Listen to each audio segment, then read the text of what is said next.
안녕하세요. 6월 18일 와플터치 본문 말씀은 느헤미야 11장 20절에서 36절 말씀입니다. 예루살렘 성벽이 재건되었지만 그 성에 사는 사람이 너무 적었습니다. 예루살렘 성의 안전과 또 온전한 재건을 위해서는 그곳에 자리 잡고 살아갈 거주민들이 필요했습니다. 그래서 백성들의 지도자와 또 백성들 중에 제비뽑기로 뽑힌 그 사람들, 그리고 예루살렘에 살겠다고 직접 자원한 사람들이 그 예루살렘 성에 살게 되었습니다. 자신들이 원래 거주하던 곳에서 누리던 당연한 것들, 그리고 그 직업적으로 이뤄놓은 것들과 또 함께 지내던 이웃들, 친인척들, 그런 모든 것들을 떠나서 이 황량한 성에 새롭게 터를 잡고 살기로 한 사람들은 백성들의 칭찬을 받았습니다. 그리고 오늘 본문에서는 이 예루살렘 성 밖에서 사는 그 나머지 백성들과 레위인들, 제사장들에 대한 그 거주지를 쭉 나열하고 있습니다. 이 느헤미야 11장을 저희가 통으로 놓고 말씀을 묵상하거나 들을 때 이제 보통 예루살렘 성전에서 살기로 한 그 백성들에게 포커스를 맞춰서 이 말씀을 많이 보게 됩니다. 하나님의 성전을 위해서 자신들의 것을 내려놓고 헌신한 그들의 이야기를 이제 많이 듣게 되는데요. 오늘의 본문은 이 성 밖에 사는 사람들에 대한 이야기입니다.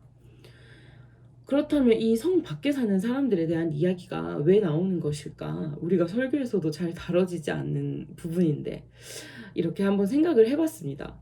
하지만 이 부분이 분명히 하나님의 말씀으로 이렇게 잘 정리되어서 우리에게 왔다는 것은 이 말씀을 통해서도 우리가 분명히 이제 받아들여야 될 메시지들, 또 하나님께서 말씀하고자 하시는 것들이 있기 때문일 텐데요. 저는 그것을 하나님이 주목하고 있지 않은 곳은 없다라는 것으로 한번 묵상을 해보았습니다. 우리들은 눈에 띄는 것들을 잘 주목합니다.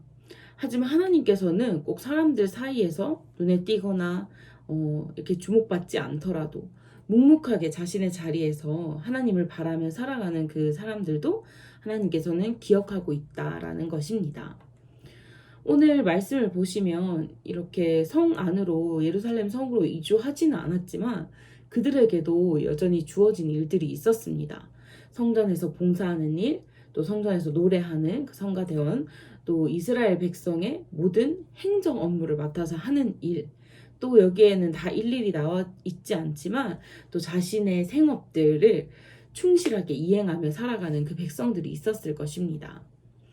이들도 모두 그 자신이 원래 살던 그 포로지에서 하나님의 이 나라를 다시 세워가기 위해서 성에 안팎에서 하나님의 나라를 함께 세워가던 자들이었던 것입니다. 우리는 우리의 삶이 주목받아야만 가치 있다고 여길 때가 있는 것 같아요. 사람들의 주목을 받고 또 공개적으로 칭찬을 받는 자들의 삶을 동경하기도 하고 또 그들과 비교하면서 내 삶의 가치를 낮게 여길 때도 있습니다. 또 요즘은 인싸, 아싸라는 말을 많이 쓰는데요. 혹시 들어보셨나요? 적극적이고 이런 밝은 성향으로 인기가 있어서 사람들 사이에 있다고 하여서 그 인싸라고 하고요. 또 그 밖에 있는 사람들은 아웃사이더라고 해서 아싸라는 그런 말들도 많이 쓰는데요.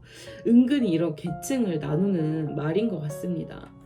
그리고 또 우리가 개개인이 SNS를 활발하게 이제 사용할 수 있게 되면서 자신이 받는 그런 주목도를 좋아요 개수로 알 수 있거나 또 카카오톡 메시지가 얼마나 많이 오는지 뭐 이런 것들 등으로 자신을 드러내기도 합니다. 하지만 하나님께서는 이런 것들과 전혀 상관없이 나를 주목하고 계십니다. 하나님에게는 내가 또 여러분 한 사람 한 사람이 이 세상의 전부인 것처럼 하나님께서는 우리를 사랑으로 바라보고 돌봐주고 계십니다. 그 사랑과 관심을 우리가 인간의 그런 기준과 상관없이 하나님의 사랑과 관심을 우리가 온전하게 누리면서 이 땅에서 자신 있게 당당하게 또 하나님과 친밀하게 살아가는 저와 여러분이 되었으면 좋겠습니다. 더 나아가서 사람들의 눈길이 닿지 않는 곳을 우리 또한 관심을 가지고 살펴보며 그들을 또 귀하게 여길 줄 아는 저와 여러분이 되었으면 좋겠습니다. 감사합니다.